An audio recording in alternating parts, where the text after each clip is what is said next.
انتہائی واجب الاحترام دوستوں، رجب المرجب کا مہینہ شروع ہوا چلتا ہے۔ اسلامی مہینوں کے اندر اسلامی تاریخ کے اعتبار سے رجب کے اس مہینے کا بہت بڑا مقام ہے، بہت بڑی اہمیت ہے۔ اس مہینے کے اندر اسلامی تاریخ اور اسلامی واقعات بڑے بڑے رونما ہوئے ہیں۔ اسی مہینے میں آپ کے اور میرے پیارے حبیب محمد عربی صلی اللہ تعالی علیہ وسلم کو میرے اللہ نے آسمانوں پر بلایا، معراج کرایا۔ اسی مہینے میں اللہ رب العزت نے پیارے حبیب صلی اللہ تعالی علیہ وسلم کو 5 نمازوں کا تحفہ عطا فرمایا۔ ابتدا 50 نمازیں تھیں، 50 سے کم کرتے کرتے آج جو 5 نمازیں پڑھتے ہیں، یہ 5 نمازوں کا تحفہ میرے اللہ نے اسی ماہ مبارک میں عطا فرمایا ہے۔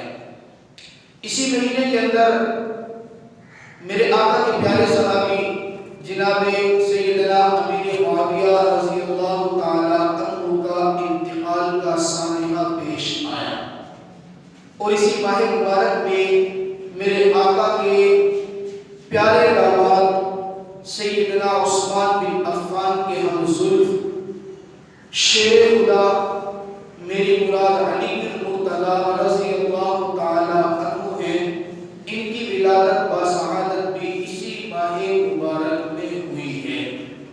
اسی مناسبت سے ہم آج کے خطبے میں، آج کے بیان میں اپنے پیارے حبیب صلی اللہ علیہ وسلم کے پیارے صحابی، اسلام کے چوتھے خلیفہ، شیر خدا علی المرتضی امیر المؤمنین جناب سیدنا علی المرتضی رضی اللہ تعالی عنہ کی زندگی پر کچھ باتیں آپ حضرات کے سامنے ذکر کریں گے، اور آئندہ جمعہ میرے اللہ نے چاہا تو حضرت علی رضی اللہ تعالی عنہ کو جو میرے اللہ نے علم عطا کیا، فقاہت عطا کی، قوت فیصلہ عطا کیا، اس کے متعلق کچھ واقعات آپ کے سامنے ذکر فرمائیں۔ میرے دوستو، جناب علی المرتضی رضی اللہ تعالی عنہ رشتے کے اعتبار سے میرے آقا مدنی کریم صلی اللہ تعالی علیہ وسلم کے سگے چچا کے بیٹے ہیں، سگے چچا کے بیٹے۔ یوں تو جناب عبد المطلب کے کافی سارے بیٹے تھے، لیکن میرے آقا کے جو سگے چچا بنتے ہیں یا سگے بھائی ماں باپ کے اعتبار سے وہ 3 تھے۔ نمبر 1 میرے آقا کے حقیقی والد عبداللہ، نمبر 2 عبد مناف حضرت علی کے والد، جن کو آپ اور میں تاریخ کے اعتبار سے ابو طالب کے نام سے جانتے ہیں، اور تیسرے تھے زبیر بن عبد المطلب۔ ان تینوں کی ماں بھی ایک ہے اور والد بھی ایک ہے، یہ تینوں سگے بھائی ہیں۔ اس اعتبار سے حضرت علی رضی اللہ تعالیٰ عنہ رشتے کے اعتبار سے میرے آقا کے انتہائی کلوز ہیں، سگے چچا کے بیٹے ہیں۔ عبد مناف جو میرے امیر المؤمنین سیدنا علی المرتضی رضی اللہ تعالیٰ عنہ کے والد ہیں، یہ معذور تھے، ایک ٹانگ ان کی کمزور تھی، لنگڑے تھے، معذور تھے، لیکن عرب کے سردار تھے۔ معذور ہونے کے بعد باوجود ان کا کوئی خاص کاروبار نہیں تھا، ان کے پاس مالی قوت اتنی نہیں تھی، غریب تھے۔ ان کے بارے میں تاریخ ایک لفظ لکھتی ہے کہ یہ قلیل المال اور کثیر العیال تھے، یعنی ان کے بچے بہت زیادہ تھے لیکن مال کے اعتبار سے یہ کمزور تھے۔ اسی وجہ سے انہوں نے اپنی اولاد کو پرورش کے اعتبار سے تقسیم کیا ہوا تھا۔ میرے آقا کے والد محترم آپ حضرات نے تاریخ میں سنا بھی ہوگا، پڑھا بھی ہوگا، میرے آقا کے والد، آقا میرے ولادت سے پہلے ہی میرے آقا کے والد اس دنیا سے چلے ہوئے تھے۔ چھوٹی سی عمر تھی، والدہ کا سایہ بھی سر سے اٹھ گیا، 7 سال کی، 6 سال کی، 8 سال کی عمر تھی، دادا کی پرورش کے اندر تھے، دادا کا سایہ بھی سر سے اٹھ گیا، تو میرے آقا تربیت میں، پرورش میں آئے تھے اپنے چچا ابو طالب کی، یعنی حضرت علی رضی اللہ تعالیٰ عنہ کے والد کی۔ اب جناب علی المرتضی کے جو والد ہیں وہ قلیل المال اور کثیر العیال، انہوں نے ایک چھوٹی سی عطر کی دکان کھولی ہوئی تھی، اسی عطر کی دکان کی کمائی سے ہی اپنے بیوی بچوں کا پیٹ پالا کرتے تھے۔ جس وقت میرے آقا نبی کریم صلی اللہ علیہ وسلم کمانے کے قابل ہوئے، تجارت کرنے کے قابل ہوئے تو حضرت علی رضی اللہ تعالیٰ عنہ کو آپ کے چچا نے میرے آقا کی تربیت میں آقا کی کفالت میں لے لیا تھا۔ یوں تمام صحابہ پر جو سب سے بڑی فضیلت علی کو ملتی ہے، ان فضیلتوں کے اندر سے ایک فضیلت یہ بھی ہے کہ علی نے میرے آقا کے گھرانے کے اندر تربیت پائی ہے، علی نے میرے آقا کے گھرانے کے اندر پرورش پائی ہے۔ علی پروان چڑھا تو میرے آقا کے گھرانے میں، علی جوان ہوا تو میرے آقا کے گھرانے میں، علی کو علم ملا تو میرے آقا کے گھرانے سے، علی کو شعور ملا تو میرے آقا کے گھرانے سے، حتیٰ کہ علی کو اگر بیوی ملی، علی کا نکاح ہوا تو وہ بھی میرے آقا کے گھرانے میں ہوا۔ میرے دوستو، حضرت علی رضی اللہ تعالی عنہ کی پیدائش، حضرت علی رضی اللہ تعالی عنہ کا اسلام، پیدائش کے متعلق آپ حضرات نے سنا ہوگا، جناب علی المرتضیٰ رضی اللہ تعالی عنہ کے بارے میں مشہور جو قول تاریخ کے اندر ملتا ہے کہ ان کی ولادت خانہ کعبہ کے اندر ہوئی ہے، کعبۃ اللہ کے اندر ولادت ہوئی۔ یہ موقع نہیں ہے اس روایت کے اوپر بحث کرنے کا، بہرحال مشہور یہ ہے کہ حضرت علی کی ولادت کعبۃ اللہ میں ہوئی ہے، لیکن محققین نے، محدثین نے، مؤرخین نے اس بات کو لکھا کہ کعبۃ اللہ میں حضرت علی کی ولادت نہیں ہوئی بلکہ اور 3 آدمیاں ان کی ولادت ہوئی ہے۔ خیر بہرحال اس بات کو اگر مان بھی لیا جائے کہ کعبۃ اللہ میں ولادت ہوئی ہے، یہ کعبۃ اللہ میں ولادت ہونا، یہ کعبۃ اللہ کے اندر پیدائش کا ہو جانا، یہ حضرت علی کی فضیلت کو ابھارتا نہیں ہے۔ حضرت علی کی فضیلتیں اور بہت ساری، اس لیے کہ کعبۃ اللہ جائے ولادت نہیں ہے، کعبۃ اللہ مقام عبادت ہے۔ کعبۃ اللہ مقام عبادت، وہاں عبادت کی جاتی ہے اور ولادت کی جگہ نہیں۔ اگر کوئی واقعہ ہو بھی گیا، اس کو فضیلت کے اعتبار سے پیش کرنا کوئی درست نہیں ہوتا۔ یہ ایک الگ مقام پہ انشاءاللہ بات کریں گے کہ ولادت حضرت علی کی کہاں ہوئی۔ حضرت علی رضی اللہ عنہ کی پیدائش ہو جاتی ہے، پیدائش کے بعد بچے کا سب سے پہلے کام والدین کا ہوتا ہے، ان کا نام رکھا ہے۔ اب توجہ کرنا، حضرت علی کی والدہ کا نام ہے فاطمہ بنت اسد، والدہ کا نام فاطمہ اور نانا کا نام ہے اسد۔ بچے کا نام رکھنے کی باری آئی، ماں نے کہا کہ میں اپنے بیٹے کا نام اسد رکھتی ہوں اپنے باپ کے نام پر، بچے کے نانا کے نام پر۔ اہل عرب کی یہ عادت ہوا کرتی تھی، وہ اپنے بچوں کے نام اپنے آبا کے نام پر رکھتے، اپنے بزرگوں کے نام پر رکھتے تھے، اور خاص طور پر ایسا نام تجوید کیا کرتے تھے کہ بچے کے اندر اس نام کا اثر ظاہر ہو جائے۔ میرے دوستو، حضرت علی کے نانا کا نام اسد، حضرت علی کے نانا کا نام حیدر کرار، حضرت علی کے نانا کا نام شیر۔ شیر وہ ہوتا ہے جو دشمن کے اوپر حملہ کرے، دشمن پر غلبہ پالے، دشمن کو پچاڑ دے، دشمن کو شکست دے دے۔ حضرت علی کی والدہ چاہتی تھی میں اپنے بیٹے کا نام ایسا رکھوں جو میرا بیٹا دشمن پر یلغار کرے، دشمن پر حملہ کرے، دشمن پر غلبہ پالے، دشمن پر طاقت کے بلبوتے پر فتح حاصل کر کے آئے۔ اسی لیے حضرت علی کی والدہ فاطمہ بنت اسد نے جناب علی کا نام حیدر کرار رکھا تھا۔ یہ نام رکھا آپ علیہ السلام کے زمانے میں، پھر آپ اسلام نے اس نام کو تبدیل کیا، آگے چل کے بتاتا ہوں، نام رکھ دیا۔ حضرت علی 5 یا 6 سال کے تھے، یا بعض روایت میں 4 یا 5 سال کے تھے کہ حضرت علی کے والد نے حضرت علی کی کفالت میرے آقا کے سپرد کر دی۔ آقا کے گھر کے اندر آگے آپ علیہ السلام کو نبوت ملی، نبوت ملنے کے بعد میرے آقا نے اعلان کیا، پیغام نبوت کو پہنچانا شروع کیا۔ سب سے پہلے عورتوں کے اندر سے جس نے کلمہ قبول کیا، میرے آقا کا دین قبول کیا، اسلام قبول کیا، وہ کون سی عورت تھی؟ اونچی آواز سے بولیں ذرا۔ حضرت خدیجہ الکبریٰ رضی اللہ تعالیٰ عنہا۔ مردوں میں سب سے پہلے کلمہ کس نے پڑھا؟ حضرت بکر صدیق رضی اللہ تعالیٰ عنہ نے۔ اور بچوں میں سب سے پہلے اگر کلمہ پڑھا تو وہ جناب سیدنا علی المرتضیٰ رضی اللہ تعالیٰ عنہ نے پڑھا۔ پڑھنے کے 2 واقعات لکھے۔ ایک واقعہ لکھا، میرے آقا نے حضرت علی کو کلمہ پیش کیا، دعوت دی، اسلام کی دعوت دی۔ حضرت علی چونکہ بچے تھے، ابھی اتنی فہم نہیں تھی، سمجھ نہیں تھی، عرض کرنے لگے یا رسول اللہ آپ نے مجھے پیغام دیا، دعوت دی، مجھے اسلام کی طرف بلایا ہے، آقا اگر اجازت ہو تو کیوں نہ میں اپنے والد سے مشورہ کر لوں، کہیں ایسا نہ ہو کہ میرا والد کل مجھے اس بات کے اوپر ڈانٹے، مجھ سے ناراض ہو۔ ابھی چونکہ اسلام قوت کے اندر نہیں تھا، اسلام کو طاقت نہیں ملی تھی، روایات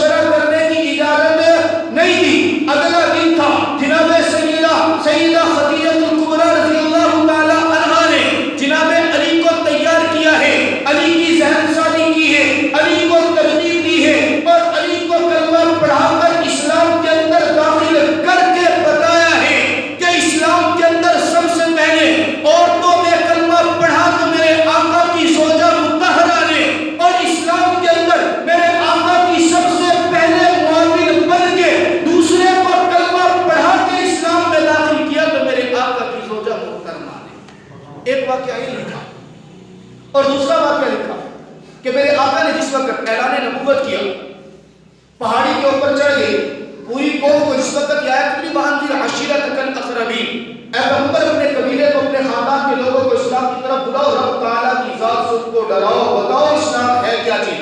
میرے آقا صفا پہاڑی پر چڑھ کر اپنے سارے رشتہ داروں کو بلایا، صرف قریش کو بلایا، بنی امیہ کو نہیں بلایا، بنو تمیم کو نہیں بلایا، اور کسی قبیلے کو نہیں، صرف قریشی ہے، میرے آقا کا خاندان ہے۔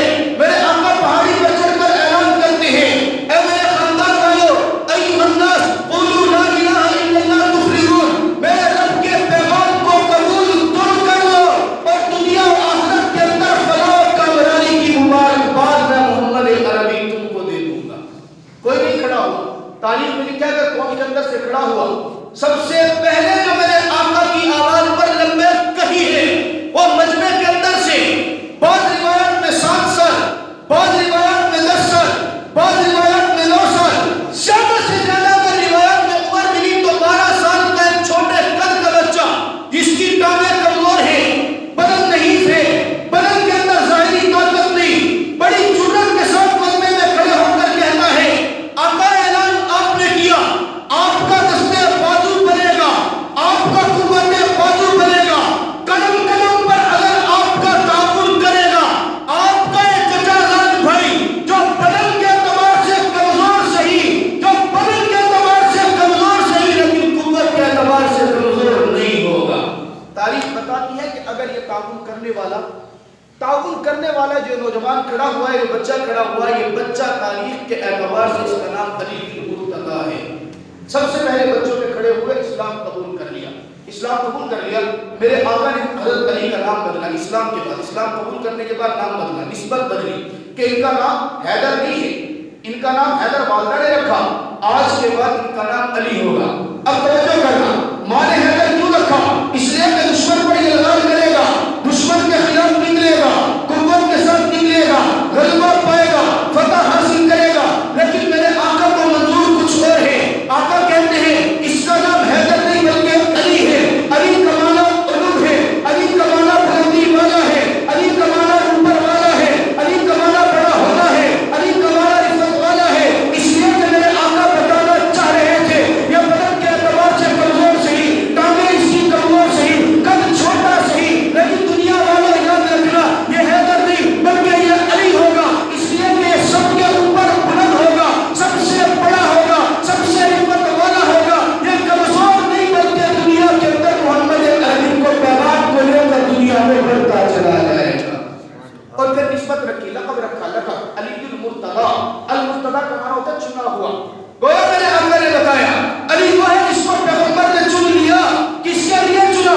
اپنے دین کے لیے۔ کس کے لیے چنا؟ اپنے بستر کے لیے۔ کس کے لیے چنا؟ میرے آقا ہجرت پر جا رہے ہیں، اپنے بستر پر لٹایا علی کو، اس لیے کہ علی مرتضیٰ چنا ہوا ہے۔ کس کے لیے چنا؟ اپنی لخت جگر فاطمہ کے لیے۔ کون فاطمہ؟ جو میرے آقا کی بیٹیوں میں سب سے چھوٹی بیٹی ہے، اس کے لیے چن کر میرے آقا نے فرمایا کہ علی مرتضیٰ ہے۔ کس کے لیے چنا؟ میرے آقا کی زبان بتاتی ہے انا مدینۃ العلم وعلی امامها، گویا علی ایسا ہے جو نبوت کے علم تک پہنچنا چاہے وہ علی کے دروازے سے گزر کر میرے پاس آئے گا۔ یہ حضرت علی رضی اللہ تعالیٰ عنہ کو مرتضیٰ بنایا۔ پھر حضرت علی رضی اللہ تعالیٰ عنہ کو میرے آقا نے، ہجرت کا موقع ہے، آپ علیہ السلام حضرت بکر صدیق رضی اللہ تعالیٰ عنہ کے ساتھ جا رہے ہیں، آپ علیہ السلام نے اپنے بستر کے اوپر حضرت علی کو سلا دیا، اور حضرت علی کو سنانے کے بعد کہا علی یہ امانتیں ہیں، صبح لوگوں کی امانتیں واپس کرنا اور اس کے بعد مجھے قبا کے مقام پر آ کر ملنا۔ توجہ کرنا، فرمایا علی اس وقت تک میرے پاس قبا میں نہ آنا جب تک لوگوں کی امانتیں سپرد نہ کر دے۔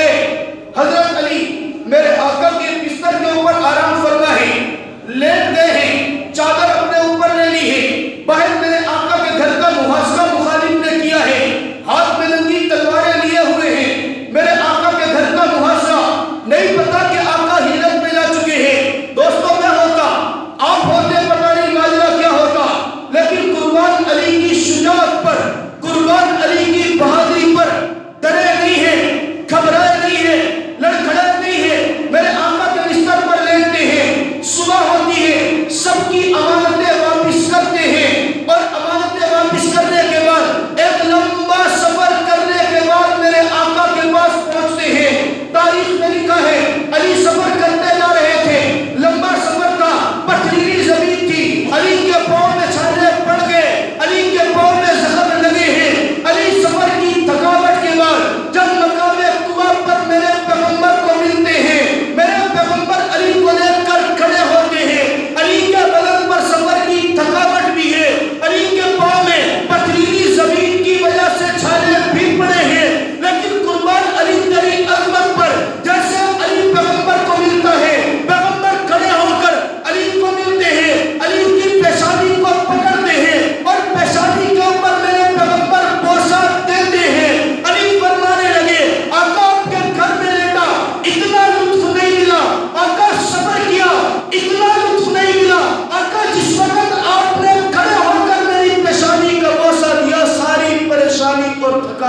پوچھتے ہیں علی بتا تو صحیح سفر میں کوئی تکلیف تو نہیں ہوئی, پریشانی تو نہیں؟ علی فرماتے ہیں سنو سنو. علی فرماتے ہیں آقا روزانہ رات کو سوتا تھا تو دل میں خیال ہوتا تھا پتہ نہیں رات پوری ہوگی بھی یا نہیں ہوگی, پتہ نہیں صبح آنکھ کھلے گی بھی یا نہیں کھلے گی, پتہ نہیں زندگی کتنی ہے بھی یا نہیں ہے. آقا زندگی میں ایک ہی رات تو ایسی ہے جس رات میں نیند کرنے کا بھی مزہ آ گیا. آقا ایک ہی رات تو ایسی ہے جس رات کو میں سویا ہوں تو یقین تھا کہ صبح میری آنکھ کھلے گی. آقا پوچھتے ہیں کیسے؟ فرمایا یا رسول اللہ میں رات کو سوتا تھا تو خطرہ ہوتا تھا پتہ نہیں صبح تک میری زندگی ہے یا نہیں, لیکن جب رات کو سلا کر آپ نے کہا تھا علی یہ امانتیں واپس کر کے قبا کے مقام پر مجھ سے ملنا, مجھے پتہ چل گیا علی اس وقت تک تجھے موت آ نہیں سکتی جب تک تو محمد عربی سے قبا کے مقام پر مل نہیں لے گا. اس لیے آقا مجھے دشمن کے خوف کی پرواہ بھی نہیں تھی. اچھا پوچھا سفر کے اندر جو آیا ہے, اب سفر کے اندر کوئی تکلیف ہوئی ہے, کوئی مسئلہ تو نہیں بنا. اب علی خاموش ہو گئی, میرے آقا کی نظر قدموں میں پڑی, توجہ کرنا. علی سے پوچھا پاؤں پہ کیا ہوا؟ آقا پتھریلی زمین پر چل کر آیا ہوں, پاؤں پر چھالے پڑ گئے ہیں, پاؤں پر زخم ہوئے ہیں. دوستوں توجہ کرنا توجہ کرنا. آج کا بادشاہ ہوتا تو کہہ دیتا جا ہسپتال کے اندر جا کر علاج کرا لے, آج کا بادشاہ ہوتا تو کہہ دیتا جا کر پاؤں کے اوپر زخم پر مرہم پٹی لگوا لے, کوئی بھی بات کہہ سکتا تھا. لیکن قربان محمد عربی کی شان پر, اپنے صحابہ کے لیے قربان نبی کی شان پر میرے آقا نے علی کو یوں نہیں کہا کہ جا کر مرہم پٹی کروا لے, یوں نہیں کہا کہ جا کر آرام کر لے. علی کو بلایا, علی ادھر آ جا, اپنا پاؤں نکال لے. چشمہ فلک حیران ہے, میرے آقا نے علی کے پاؤں کو لیا, اپنے منہ مبارک سے لعاب دہن نکالا ہے, علی کے پاؤں پر لعاب دہن پیغمبر نے لگایا ہے.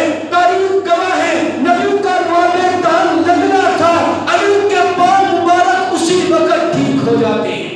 اور پھر علی کہتا ہے میں نے دیکھا ہے جب سے میرے پیغمبر کا لعاب دہن میری ایڑی پر لگا ہے, جب سے میرے پیغمبر کا لعاب دہن میرے پاؤں پر لگا, کسی جنگ کے اندر کسی میدان کے اندر علی کے قدم لڑکھڑائے نہیں ہے, علی کے قدم پیچھے نہیں ہٹے, علی نے شکست نہیں کھائی ہے, علی کمزور نہیں بنا, اس لیے کہ میرے پاؤں میں پیغمبر کا لعاب لگا تھا. اگر میں شکست کھا جاتا, اگر میں پیچھے ہٹ جاتا, اگر میں پیچھے چلا جاتا, میری ذات پر بات نہ آتی, پیغمبر کے لعاب دہن میں بات آتی. اس لیے میرے رب نے مجھے کائنات کے اندر علی شیر خدا بنا کے رکھ دیا. وجہ یہ تھی کہ میرے پاؤں پر میرے نبی کا لعاب دہن لگا تھا. اور دو تین مقام تو ایسے ہیں, میرے آقا کا لعاب دہن لگتا ہے تو کس کی ایڑی کے اوپر؟ جناب صدیق کی ایڑی پر, وہاں غار کے اندر لگا ہے. جماعت الثانی سالہ گزر گیا, ہماری شکر قسمت ہم جناب ابوبکر صدیق رضی اللہ تعالیٰ عنہ کی اس سال شان بیان نہیں کر سکے. ماحول کچھ اور تھا, موقع کچھ اور چلتے رہے, ہم نے بات کی ہے, گفتگو کی. انشاءاللہ پھر کبھی کسی موقع کے اوپر جناب سیدنا صدیق اکبر رضی اللہ تعالیٰ عنہ کی پوری شان بیان کریں گے. آج بھی وقت ختم ہو گیا. عرض کر رہا تھا حضرت ابوبکر صدیق کی ایڑی پر میرے آقا کا لعاب لگا. صدیق کسی مقام کے اندر پیچھے نہیں رہا, میرے آقا کا لعاب لگا ہے علی کے پاؤں پر, علی کسی میدان کے اندر پیچھے نہیں رہا ہے. یہی میرے آقا کا لعاب دہن علی کی آنکھ پہ لگتا ہے تو آنکھ پر لگنے سے میرا اللہ اس کو فاتح خیبر بنا کے رکھ دیتا ہے. زندگی رہی تو باقی بات انشاءاللہ آئندہ جمعہ کریں گے. اللہ تعالیٰ کو سمجھنے کی توفیق